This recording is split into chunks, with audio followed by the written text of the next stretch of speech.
Shalom, everybody. How are you today? I'm going to see if I can get this showing. All right, let's see. I will do that.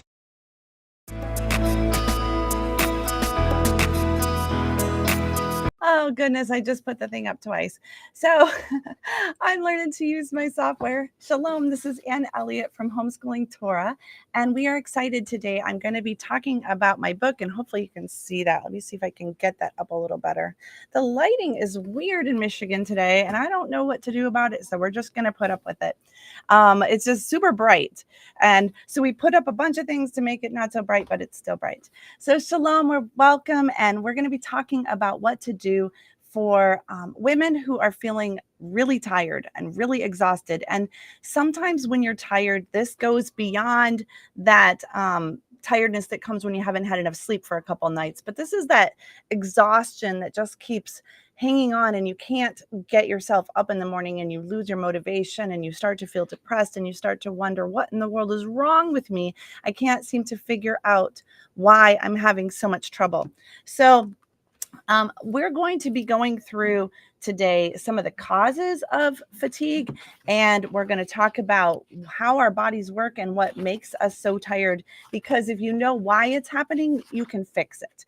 Now, I'm not going to be able to cover everything, of course, today, so I'm going to give you lots of freebies and handouts, especially for those of you who have registered ahead of time. Now, if you have not registered, there is a link in the chat, and you can go and do that until this webinar is over, and then the freebies will be gone. So I just want to encourage you to go do that if you haven't done that already.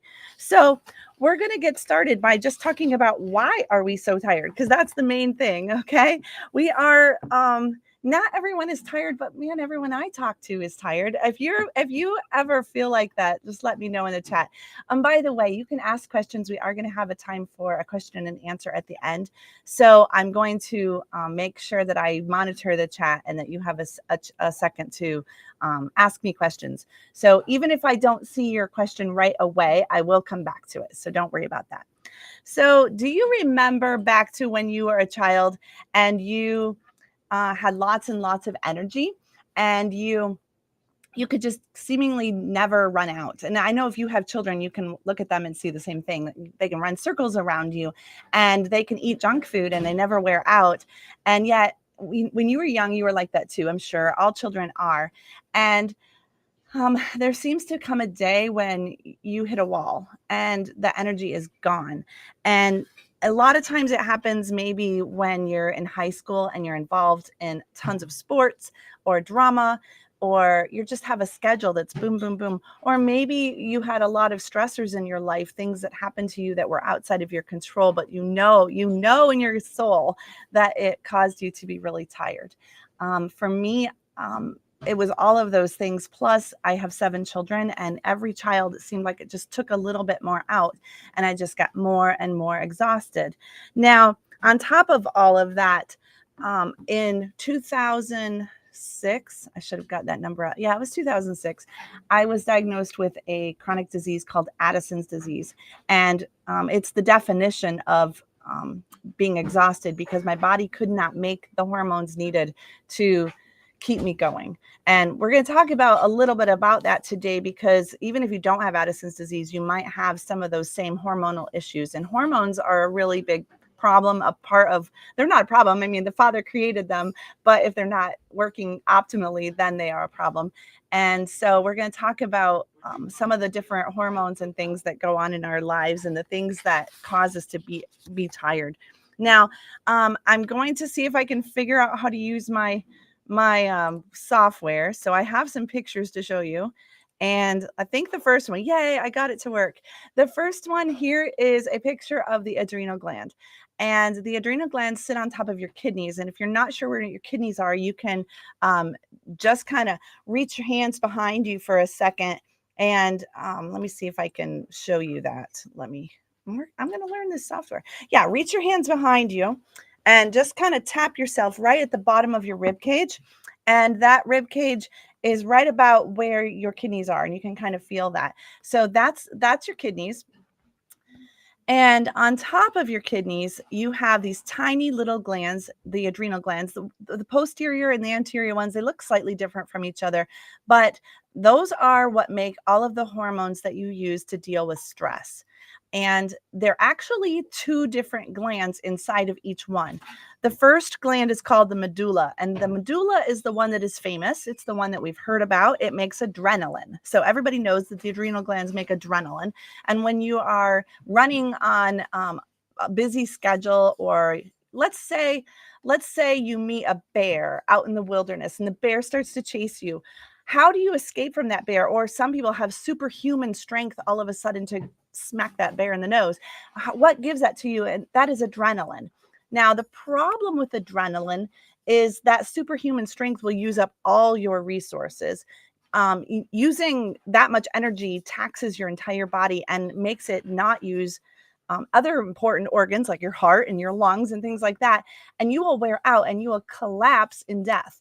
So the other part of the adrenal gland is called the cortex. And I never used to know about the cortex, but the cortex is what produces the glands that stop adrenaline, that turn it off so that it doesn't go crazy and overwhelm you. So it's very important for you to have adrenaline because in an emergency you need it.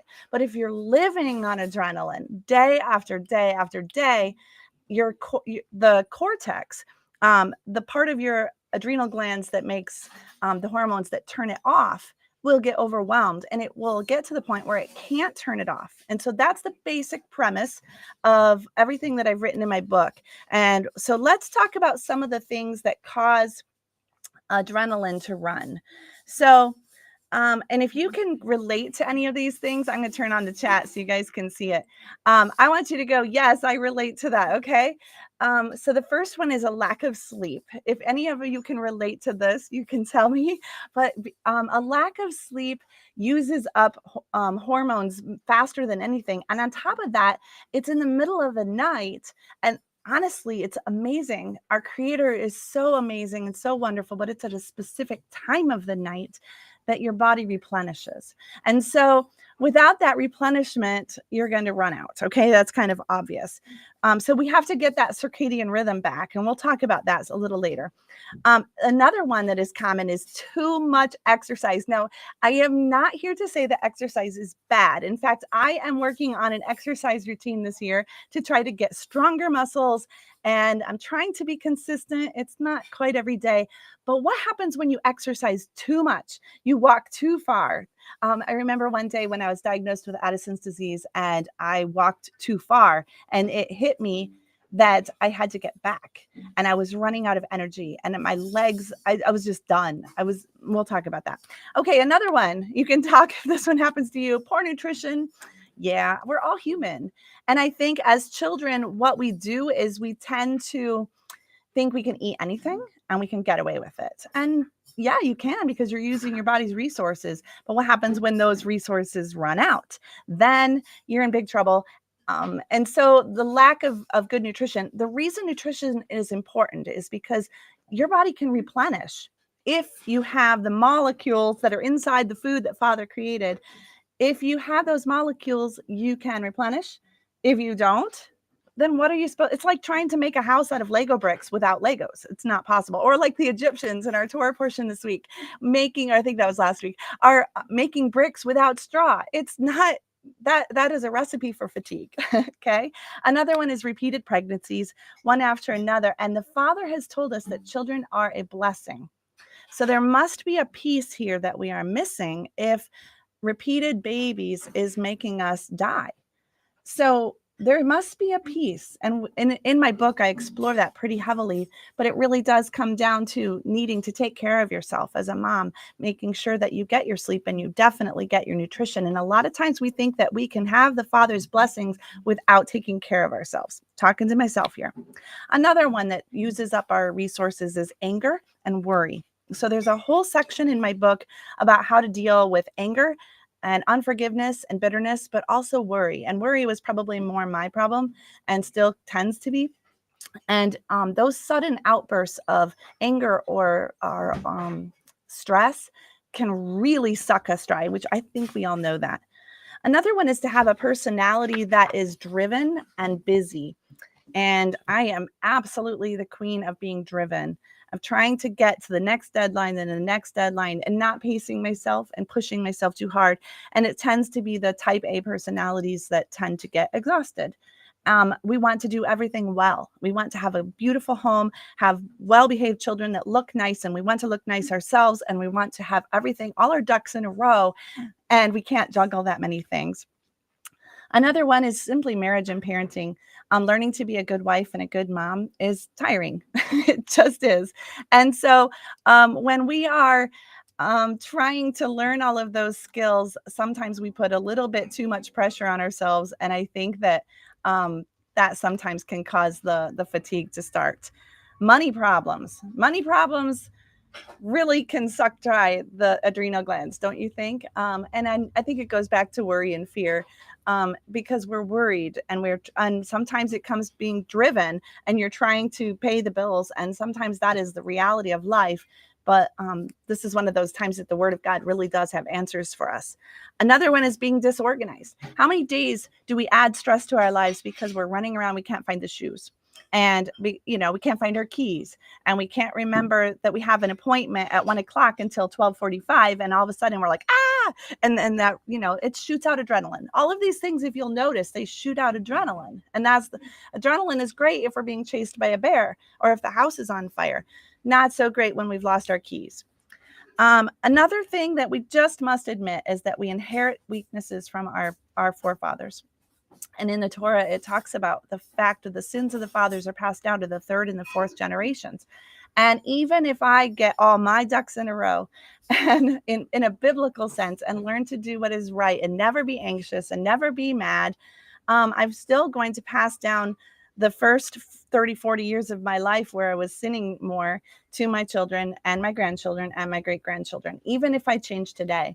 And so one of the things that we have to do is take on the responsibility of teaching our children and our grandchildren and our great-grandchildren how they can live a right and good and godly life so that they can minimize their stress levels. And maybe someday we're going to break that cycle. Amen? That's what I want to get to. So I'd like to go into a few things. As you guys get done with this video, if you have registered, you will receive an email. It should go out in about 45 minutes.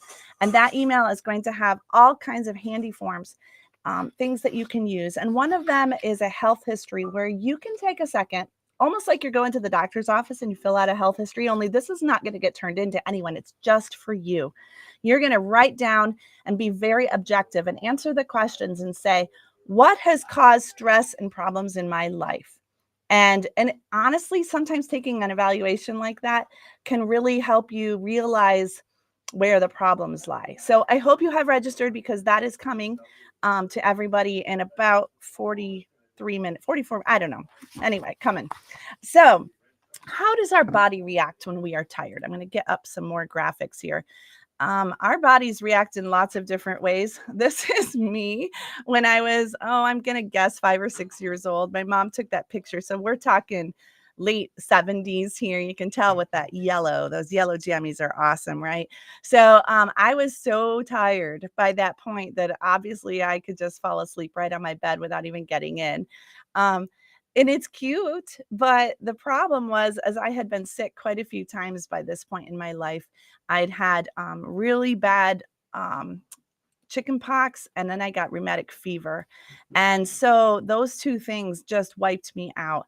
And a lot of times I missed so much school, and I would want to do all kinds of things. And the kind of cool thing about it is all of that time of missing school meant that my mom sort of homeschooled me during that time. And I got to learn things like reading and cursive and all the stuff that my friends didn't learn till they were older, because I was home with my mom, which is awesome.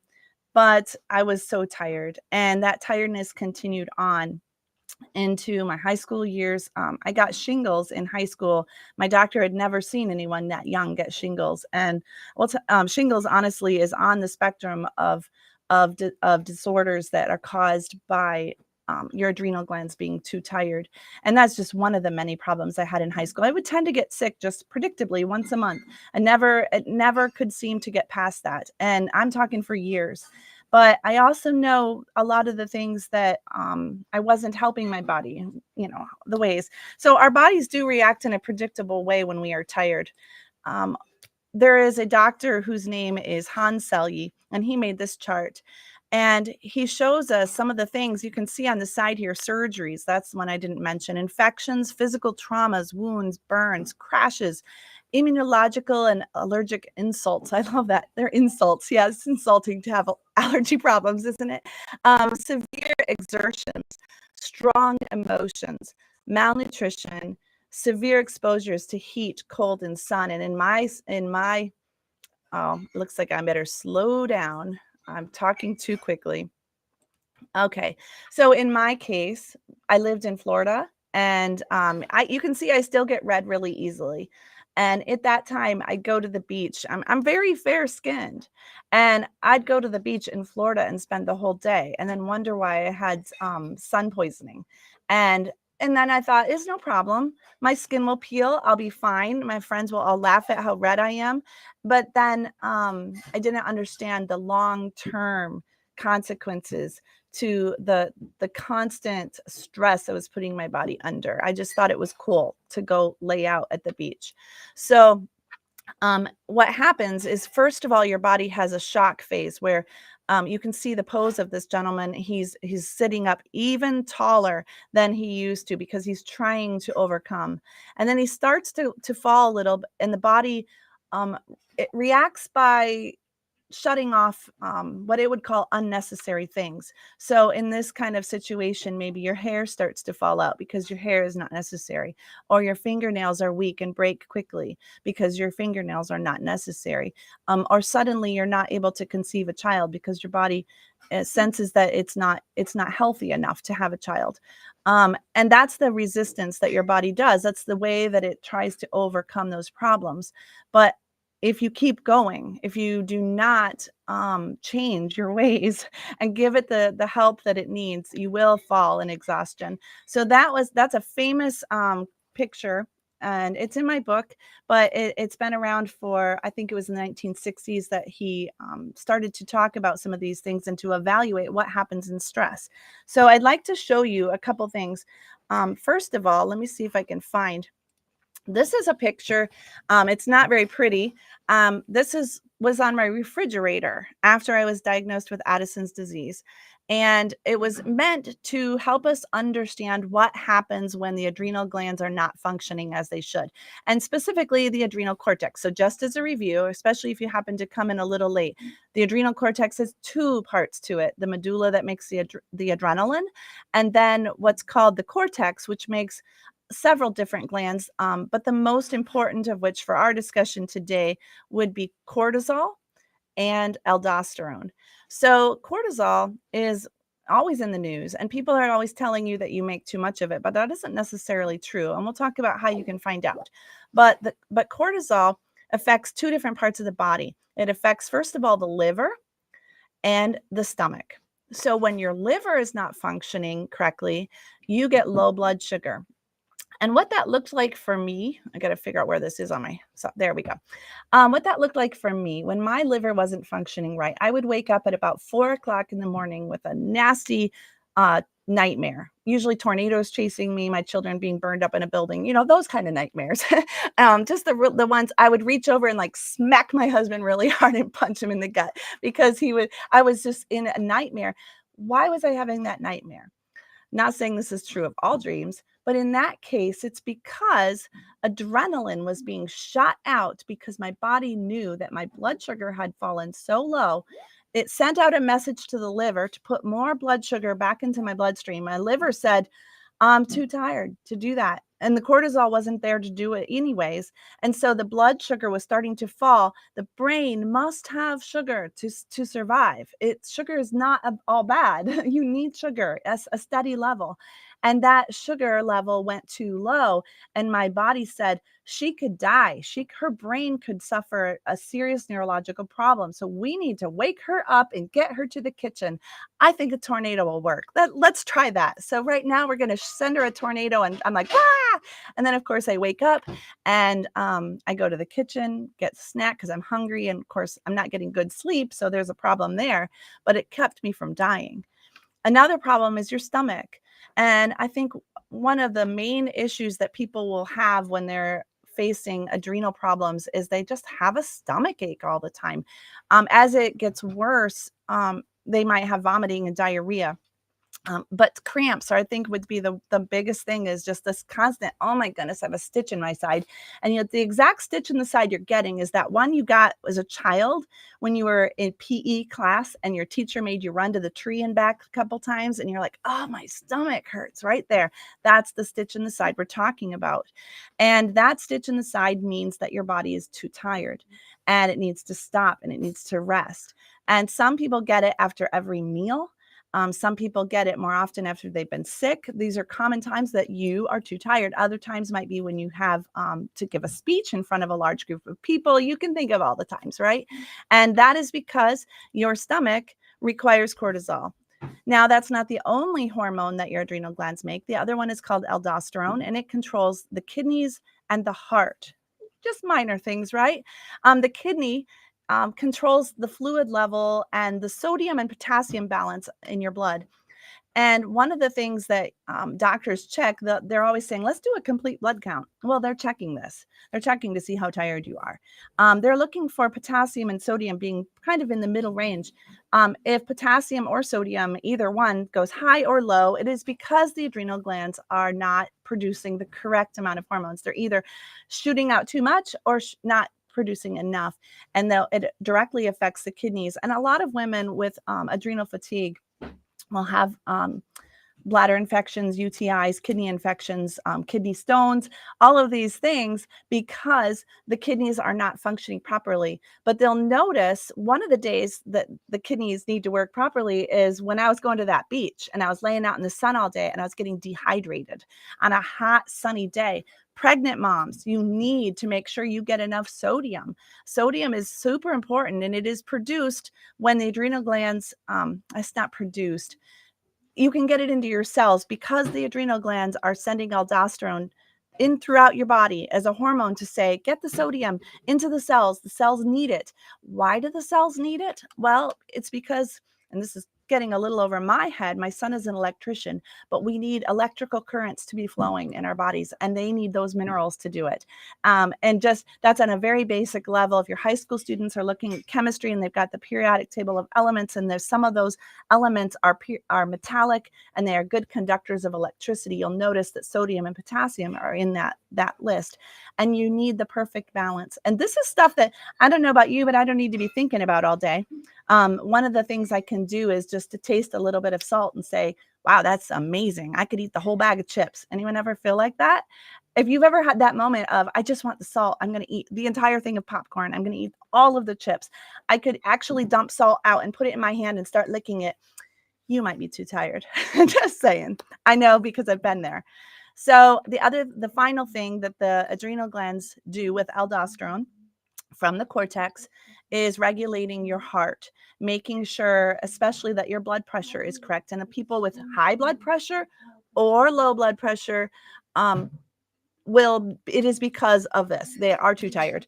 And it is most common, I think, in our society to think of high blood pressure.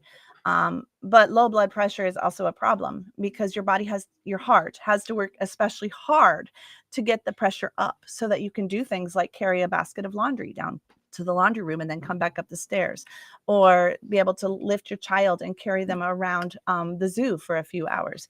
And you just start to see stars. Have you ever been in the shower and you're scrubbing your hair and all of a sudden there's like stars coming all around you? And that's because your blood pressure is falling too low. A lot of people will say 120/80 is a good blood pressure and anything higher is bad. So maybe we should get it to 110/70. Well, no, 110/70 is too low. And that we need to talk about that sometimes in our society, that there can be too low of something. There's actually what's called optimal.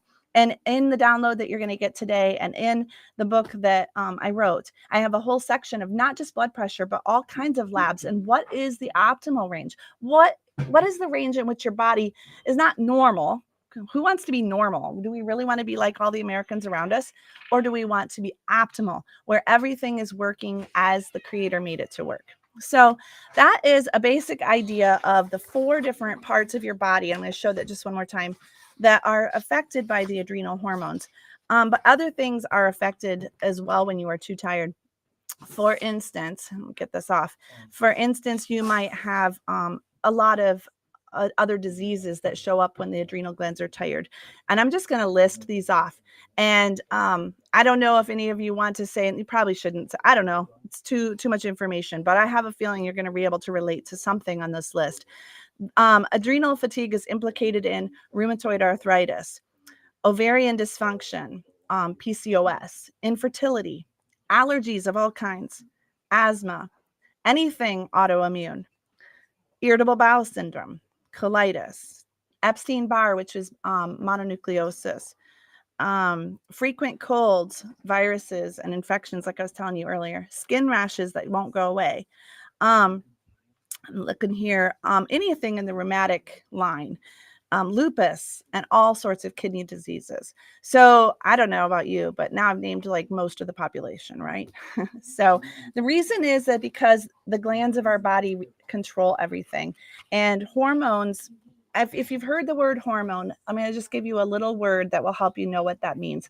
A hormone is a messenger sent out from the gland to a part of your body to tell that part of the body to do something. And if the messenger isn't able to get his message through, there are bandits hiding in the woods that are shooting him, or they kidnap him and they take him somewhere else, or they like to send a counterfeit message that looks almost identical but is not, then your body cannot do its functions because the message did not arrive. So there are a million different things that can happen to prevent that. And that we are alive at all is such a miracle. Is it? I mean, that the creator even had the ability to design us in such a way. Hallelujah. In the handout that you will receive if you registered today, there is a checklist that you can go through, and it's long, all the different things. And if you check off some of the things on there, you're going to know that you have, at some point in your life, when that was happening to you, you were undergoing adrenal fatigue. So real quick, making sure I'm on time. Let's see, how can we know how bad it is? Okay, because there are levels of fatigue. You could just be a little bit tired, and if so, it's easier to recover. So it's very valuable to know what level of or stage, I'm going to call it a stage. What stage is your fatigue? Because if you're only a stage 1, then it's not going to take you very long to get better. And so let's say that you're at a stage 1 of fatigue and you can get the book and you should be better in no time. A good rule of thumb is to think about how long something has been happening to you. Have you been feeling really tired since, let's say, last August? Let's say you got COVID and suddenly you're really tired. So let's see, that's September, October, November, December, January, 5 months. So let's say you've been fighting this unbelievable fatigue for 5 months. A good rule of thumb is that now you need to double that. So it's going to take you 10 months of not only eating the right foods, getting the right sleep, and doing all the things that we're going to talk about. But that's just a realistic grasp of how long it's going to take you to recover. Now, if your heart is sinking right now because you are like me and you had rheumatic fever when you were 6 years old, and now I'm 48. So let's see, 42 years. Now fine. In 84 more years, I'll be feeling better. That's great. And that is the discouragement that sometimes hits us as women. And so I have some good news for you. It's not quite as bad as that because we can supplement. We can, that's if you just lived a perfect life from here on out, never sinning, never worrying, never fearing, always eating the right food and going to bed on time. But we can supplement and we can get help from those who live around us. And people all coming together kind of shortens that time. So the more help you can get, whether it's from taking supplements or getting extra sleep or things like that, you can catch up. It's a good thing. It's a really good thing. So let's go through these stages. I'm going to see if the The crazy thing about my software is it puts my pictures in backwards order. So I need to find number 1. There it is. Nope, I wanted to show you normal. I want to show you normal. So if you were to go to a doctor and say, doctor, I need to know what my hormones are doing. I need to know if the messengers in my body are doing their job. He's going to check 2 specific hormones to see if you have adrenal fatigue. And you don't have to write these down because they're going to come in the handout or they're in the book. But the first one is called cortisol, which we already talked about. And the second one is called a really long name, and we're going to shorten it to the letters DHEA. And those letters, this is another hormone that is made in the adrenal glands. So they're going to check those 2. And this one, you can see on the chart, these dotted lines here are the range of normal. And it shows you here in the morning at 8 o'clock in the morning, your cortisol levels should be very high. This is between 20 and 25. And so if you were to go to the lab and get some test results done and yours was, say, 21 and it was 8 o'clock or, in the morning, then you're like, yes, awesome. I am normal. That is what my body is supposed to do. Now at noon, you can see that it's come way down. It's about maybe a 6 or 7. And it falls just ever so slightly till 4 o'clock in the afternoon.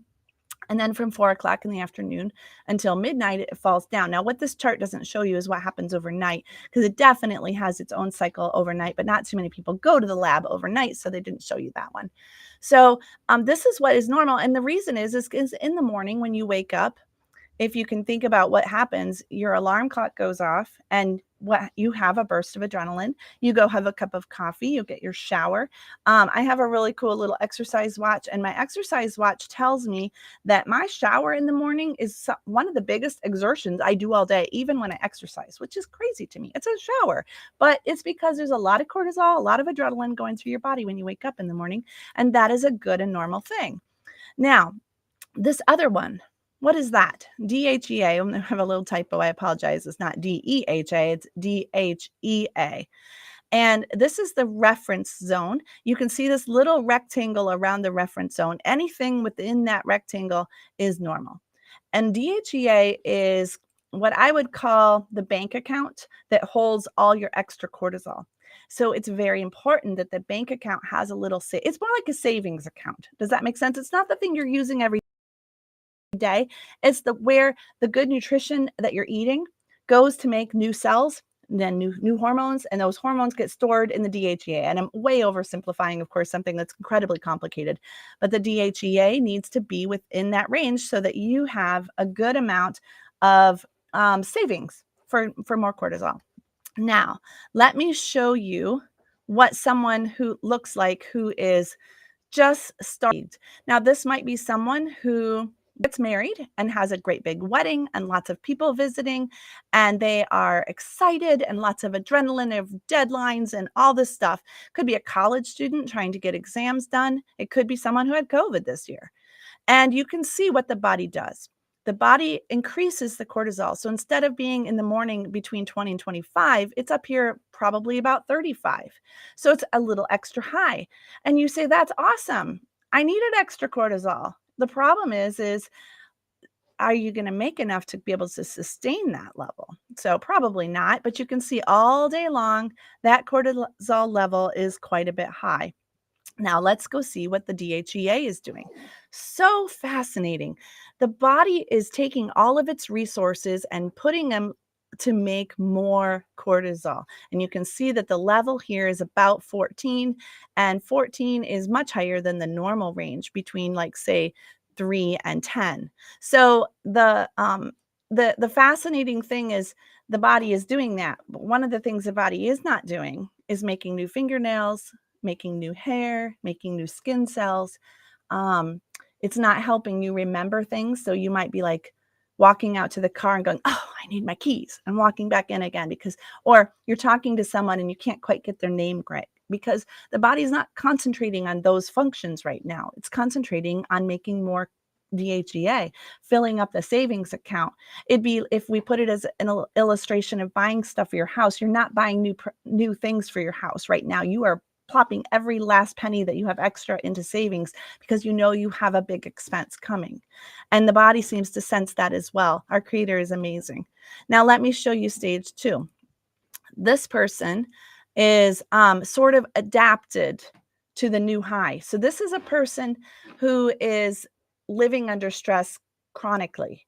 And it's not a wedding or a big event, but day after day after day. And the body is starting to just get used to being high. And you can see right here, this is about 40 in the morning. It's just all of it's way too high. But do you see the danger problem? I hope you all can see exactly what I'm looking at right now. I don't know if you guys can see my mouse or not, but if not, in the middle of this bottom chart, the DHEA is sunk back down to the normal range, which would be a little deceptive. If all you did was check the lab work for DHEA at that moment, you'd say, it's normal. My bank account looks fine. But did you see how high the cortisol was? And there is no way that's going to be able to be sustained. So let's look now at stage 3. And stage 3 usually, by the way, goes super fast. I guess got to find it.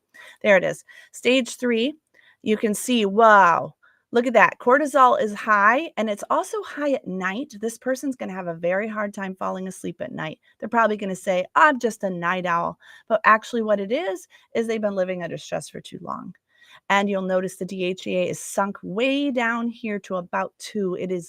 This person is living paycheck to paycheck, if you get my drift. Okay.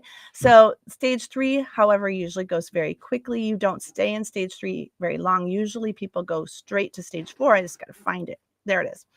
Okay. Stage 4. Wow. You see the difference?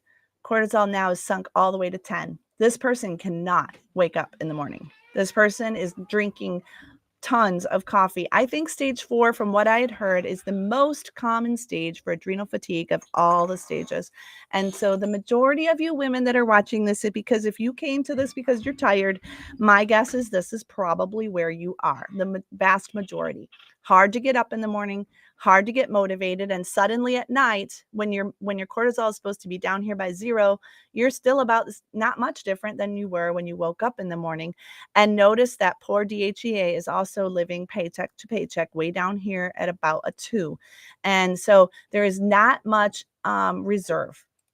And so this is the person who their child drops their bowl on the floor and it makes a loud banging noise, and the mother has no reserve and not enough cortisol to function, and she just hollers at that child and wants to smack them, and all they did is drop their bowl.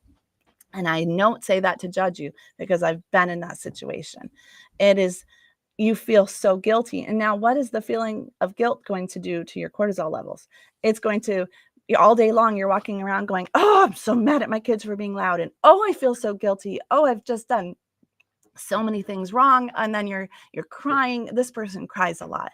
And you're thinking, I'm a terrible person. And that guilt just compounds. And now you have just added more stress, and your body has to make more cortisol to cover the emotions that you're feeling from being so sick. And this is just not a fun place to be. And I think the majority of women that are tired all the time are living like this day to day and thinking it's a spiritual problem. And it is a spiritual problem to a point if you had the reserves to fix it. And you probably don't. And it breaks your heart to see people having to live in this all the time. And it breaks my heart that I lived in this for so long.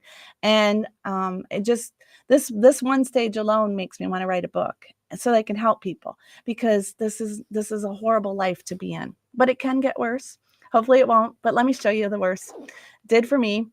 Probably because I had some genetic disposition towards, I have a grandmother who died at 35 of Addisons Disease, and I have a cousin who currently has Addisons Disease, and another grandmother who had kidney issues, and you know already that that's on the same line. And so let me show you stage 5. And stage 5 also tends to go very quickly. You don't stay in the stage very long. But in this stage, I want you to show you that the cortisol levels look just about like the stage 4. But there is one difference. Your body is making one valiant attempt to increase the DHEA in your savings account. And the way it will do that is by shutting off all your vital organs. So this is not a good thing, but it does make you feel a little better. But in this case right now, your heart, your kidneys, your liver, and your stomach are not working. And I think this is the time that you're usually going to the doctor, because you're saying, my body's not functioning. I feel like I could die. And you are in danger. And so you're going for the lab work, and this is where they're starting. But see how far down you already are. It's going to be a big road to get back. So that is stage 5. Let me real quick show you stage 6, which also, if I can find it, stage 6 also goes very quickly. And notice it's very similar. Look how high the DHEA went, all the way to 14. Why? There is only one explanation. And notice the cortisol. It's like same all day, never changes. You're just like feeling a little bit like, I don't like a robot just moving through your day, not able to function, just in a fog always. And diabetes, heart problems, kidney issues, liver issues, every kind of chronic and autoimmune disorder. And this person is quite sick. And then we have stage 7. And this is adrenal failure, which is labeled Addisons Disease. And this is where I got to. They checked my cortisol at 8 o'clock in the morning, and it was 0. And my DHEA was, I think, maybe like a 1, almost exactly like this chart. There was nothing there. And at this point, I was about to die. And there really is no coming back from this except for to use medications. And then that was the life I lived for quite a few years. So that is very depressing. Sorry, but that is the course of exhaustion that your body goes through. So because it cannot maintain that forever, it just can't. Now there is some good news. I can show you some things that you can do to monitor what's going on with you. But real quick, let me give you a couple little hints. And the first one is to check your blood pressure. And there's so many ways you can get your blood pressure checked. If you go to like a grocery store and get it checked, though, I do want to warn you that you've been walking around the whole time. It would be much more accurate if you could sit for 15, 20 minutes, and just quietly read something on your phone and be really calm and then check it. But here's the thing you need to check about your blood pressure. So I'm going to go back to this chart again. Your body uses adrenal hormones to be able to rise up. As you can see, the man in the first picture here, number 1, he's trying to rise up. Your blood pressure is what controls that. And if your blood pressure is starting to fall, you will not be able to rise up. So, and this is when you're seeing stars in the shower and stars at other times. So when you check your blood pressure, let's say you've been sitting quietly for a good 20 minutes, you check your blood pressure, and whatever number that is, have your husband or whatever write it down, and then quickly stand, get that blood going, and then take your blood pressure again. You might have to sit if you're at the grocery store to do it, but maybe a friend can do it. But you want to get that big burst of energy after you've been sitting quietly for 20 minutes. You want to see what happens when you do move fast, okay? So give yourself a good burst, rise up, and then get your blood pressure and write that number down. If that number falls, you have a problem. That is not good because your body does not have the reserves to be able to get your blood pressure to go up as it should in that situation. Now, that's an easy test. It's practically free. Here's another one. And you can get, I was going to pull this out of my drawer. I have my desk drawer right here. Yes, I have just a handy dandy little thermometer right here. And you can get inexpensive ones, but I think a basal body thermometer would probably be the best one, maybe $10 on Amazon. And what you're going to want to do is when you first rise in the morning, let me rephrase. When you are in bed in the morning and you haven't sat up and you haven't moved around, and so your body is at its most restful spot, then your alarm might go off, but without moving too much, you're just going to quietly get over and pop that in and find out what your temperature is, write it down. And then all throughout the day, say every 4 hours or so, write down what your temperature is. Now, in an optimal, perfect world, your body temperature should be, say, 97.5, anywhere between 97.5 and 98.0 in the morning. And you can say, well, mine's never like that. But that is the optimal body temperature for enzymes and cells in your body to function correctly. And if it's lower than that, your body is not functioning optimally. It's having to expend more energy, more heat to generate that heat to make the enzymes and such work.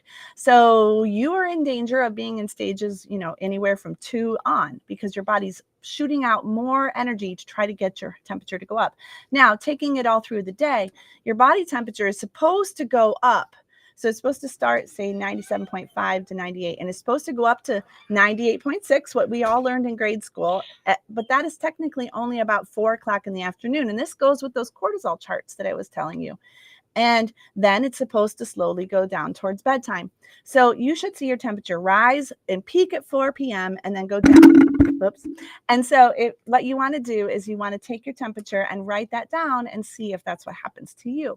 And if it isn't that pattern, then you have an issue that you need to work on. The third one is called pupil dilation.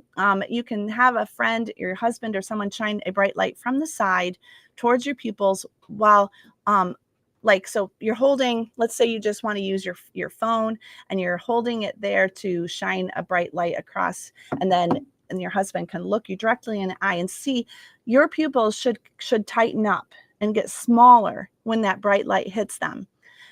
That is because it's dangerous for too much light to go into your eyes, and it is cortisol that controls that tightening. And if you are not making enough cortisol, you'll see it going like this. It'll tighten and then not be able to hold it, and tighten, not be able to hold it.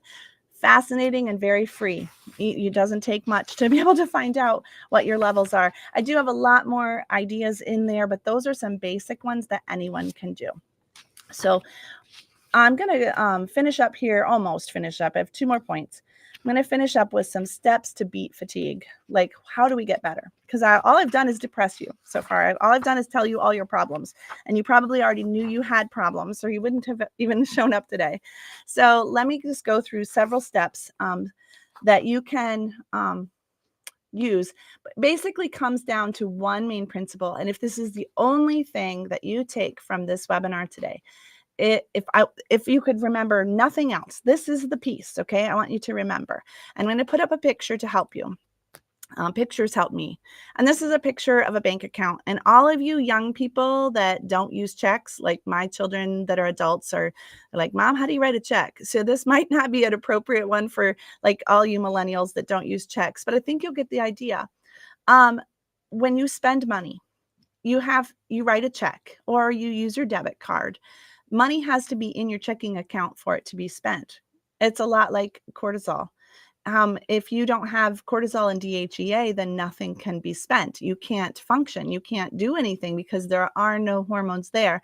So the basic premise, the basic rule, if you want to get better, you have to spend less than what you have in your bank account, right?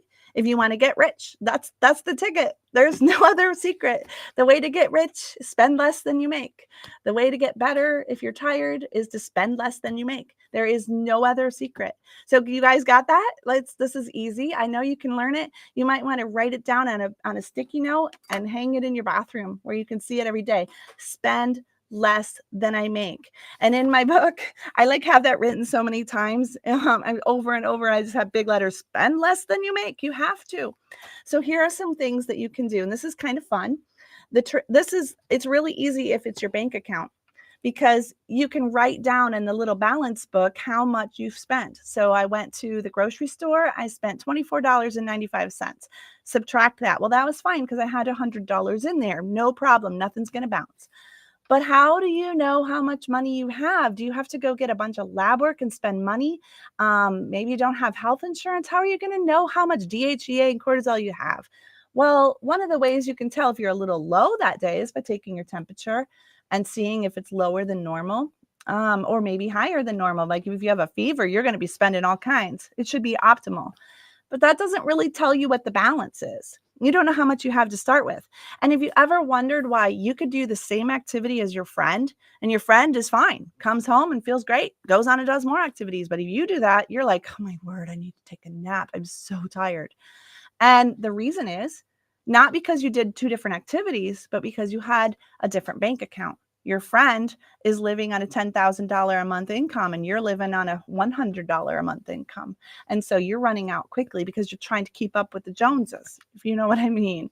So the ticket here is you're going to get better. You're going to have to put more in your bank account, and you're going to do that by getting good sleep, by reducing those harmful emotions like anger and fear. You're going to eat better. You're going lots of things. And I have a whole book to give you ideas on how to put money in your bank account. But you're also going to have to learn to spend less and to say no to the things that are causing you to spend too quickly. And for things like that are unavoidable, like getting COVID in this time, then at those times, you're going to have to say, you know what, I need rest. I was sick and I'm going to have to slow my schedule down for a few months until I have recovered. And then I can go back to it. So having to learn to say no for a type A driven personality like mine is crazy hard. And that's where I have a husband who helps me. And then sometimes I get mad at him and say, don't tell me no. And I'm just being honest. It's hard. But having friends who can come around you and say, are you sure you should sign up for that activity? They're going to do it again in 3 months. You could do it then. And yes, you'll feel disappointed, but you'll also feel loved that people come around you and help you. So I'm going to give you a couple little hints on how much things cost, because how do you know how much an activity is going to cost? How much money is it going to take out of your bank account? So I have a couple little things here. These are just a rule of thumb, and these are in your handout. If you registered for today's thing, you only have 9 minutes left to register. So if you want this, you better go do that, and you can come listen to this later. So here are the things. Let's say eating food that must be digested. In order for your food to turn into molecules, and I want you to go back to your science days when you were a child. In order for food to be broken down into molecules and then built back up into those hormones that you need, you have to be able to digest it well. And that is an incredibly complex process. And we spend a bit of time on it in the book. But every time you put a bite of food in your mouth, you need to subtract some money from your bank account. It takes energy to digest food. And you can't not eat because you need food. But eating food also takes energy. And so there are some foods that you can eat that require less energy than others. And so that I have lots of ideas for that, too much to go into today. But one of the ways that you can reduce your stress is by eating foods that are more easily digested. Secondly, rest. So by the way, let's pretend that energy is $1. And so eating food, every meal is you're spending $1. Okay, $1. We'll just call it that. Getting enough rest at night is $1. If you do not get enough rest, and I think you know how much sleep you need to subtract $1 from your energy bank account. Another one would be needing to make hormones. So at different times of the month, you have different hormones that switch on and switch off. And if you are at one of those times, which is just part of life, you need to subtract $1. Okay. And if you are pregnant and increasing, needing lots and lots of hormones to be made to grow a new child, then you're using dollars very quickly. And that's just a fact of life. So pregnant moms, you need rest. It's don't feel that you must do it all. You are doing it all. You are doing the most important job. The most important job is making a new human being in the image of our Creator. That is an incredibly important job. And you should allow yourself to say no to some other things at that time. The fourth one would be exercise. Every time you exercise, and exercise gardening, guys, it includes going out on a hot day and shoveling, or you know what exercise is. It's not necessarily, putting on this amazing exercise outfit and working out. No, exercise is just lifting your 30-pound child and carrying them around for a few hours. But those are all things that subtract a point. And your schedule. When you overcommit, then you're subtracting points. And I'm very guilty of this one. That's probably one of my biggest one. Illnesses, catching the flu or RSV, going on a trip and traveling, a hot day, when it's just hot and humid, seems to be harder on our bodies than the cold weather. So those are some things. Holidays, Sukkot. I love Sukkot. I love Passover, but I think we need to remember that it's going to subtract a few points. And that's just a fascinating thing, because what does the Father tell us to do on the first day of his holy days, listed in Leviticus 23? He says, take a day of rest. Don't do too much on that day. Almost like he knew that we needed rest. And it's all about how much he loves us and how much he did it all for us. And we need to take those days of rest, and we need to make sure that we are getting a chance to fill up our empty bank accounts on those days of rest. And we also know of a weekly day of rest that we can do that. Now, quickly, let me go to 2 more ways that we can spend. These are a little bit bigger. The first one is mental stress. I was taking $1 out of your bank account for everything I just listed. But when you have a mental stress, you're going to have to double it. I want you to take $2 out. So what are some mental stresses? Well, algebra. Oh my goodness, that's a mental stress. And I want you to have pity on your children who are learning. A child learning to read, trying to sound out their letters, they are using $2 for every one of those activities. And you need to be patient with them and have a little bit of kindness, because that's a lot of hard work that you have a child with a brain injury.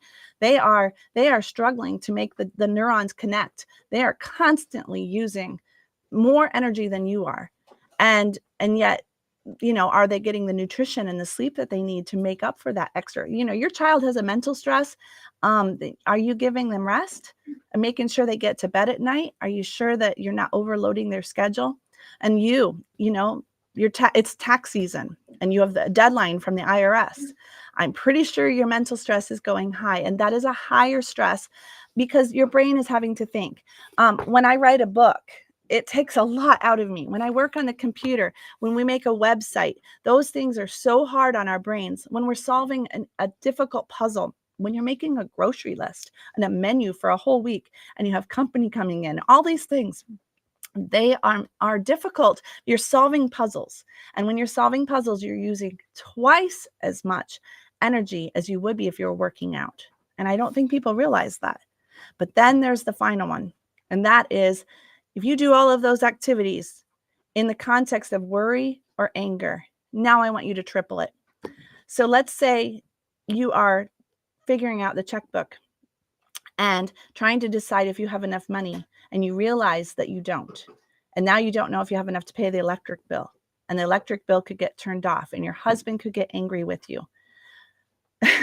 You have just tripled your stress. And I think you all understand exactly what I'm saying. The emotional stress is the times that we are angry or worried. Those are the times that we are sucking dry the DHEA and the cortisol that is inside of our bodies.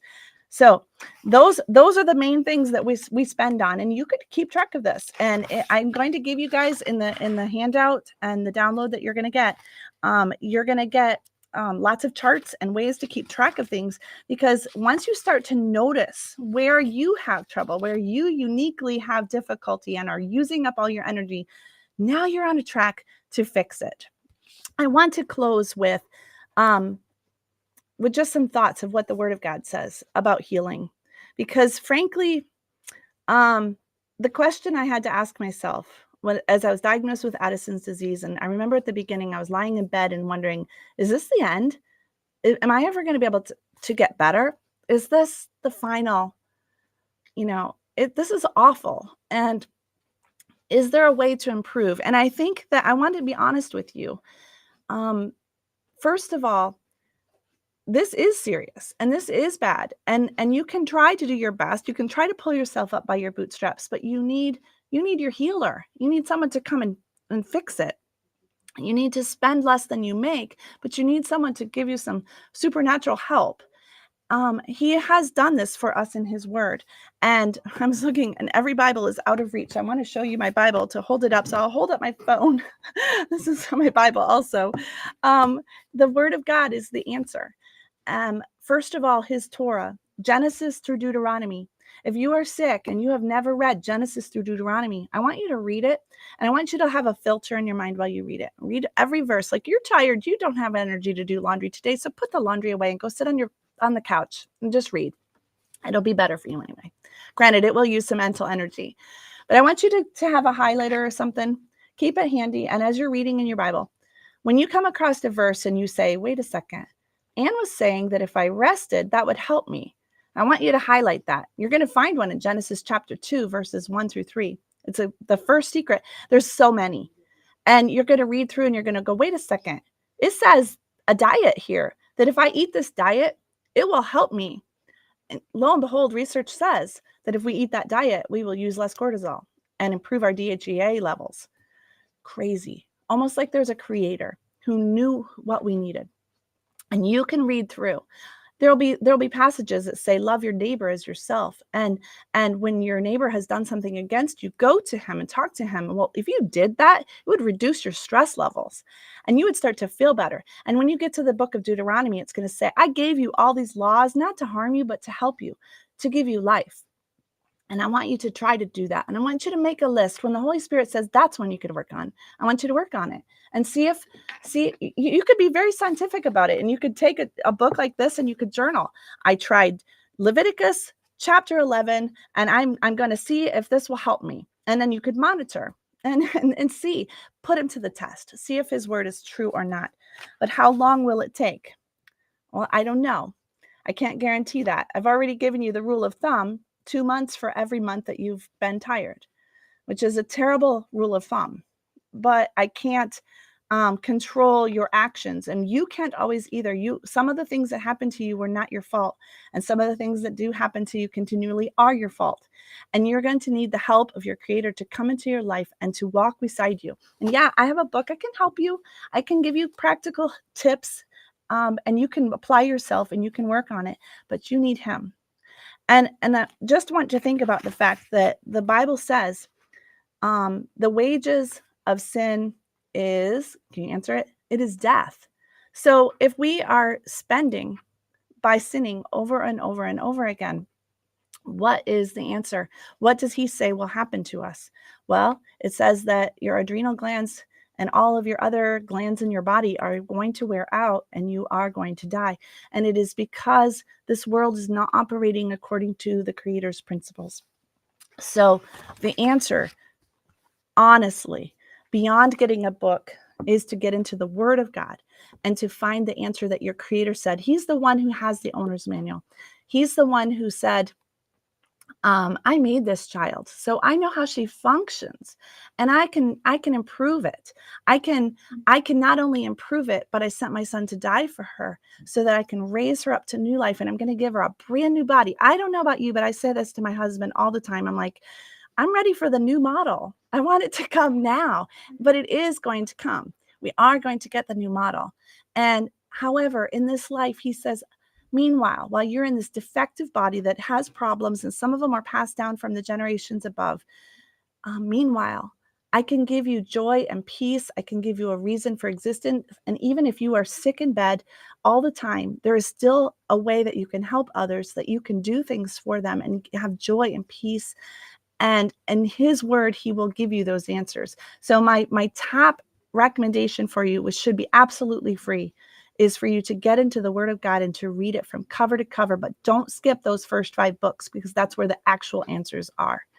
So as we close today, I hope that you signed up for getting the freebies. I hope that you'll download them. There should be a handout. It is 61 pages long, and it will cover every single thing that I talked about today, so that you don't have to remember it all, because I know you're tired and your brain is not going to be able to remember everything. And I hope that you will have a chance to go through it. You know, I like to read when I'm tired with a highlighter. I like to print it out and highlight it. And that way I seem to remember it and retain it better. Also, there are swipe files, and in those swipe files are all kinds of things that you can print, all kinds of journals and diaries and menus and recipes and just all kinds of good information for you, because when you're tired, you can't remember things. And the reason you can't remember it is because your body's over there making DHEA and cortisol. So it doesn't have enough energy to remember things. So that's why I like to write things down. This is when I got the habit of using a planner and just trying to all day long make sure I write down things. And so one of the habits that I got into, I would wear an apron a lot. And I would carry a piece of paper and a pen in my thermometer, honest, in my apron pocket. And I would carry those around with me. And whenever I'd try to, I'd be like, wow, I'm noticing I'm really tired right now. Okay, let's see what my temperature is. And I would take it and write it down. If you don't write it down, you won't remember it. So that's why I wanted to give you a lot of charts and helpful resources. And if you happen to be watching the replay later and you don't have access to all those things, don't worry. You can still get every single last bit I'm giving out today in my book, Too Tired. And that is available over at Foundations Press. So I am going to just go through the chat. And I know there have been a lot of messages because I've been seeing them come in. So I want to just go down through and see, does anyone have a question for me? And yes, I said, how are you today, everyone? And everyone's like, we're tired. I love it. That was hilarious.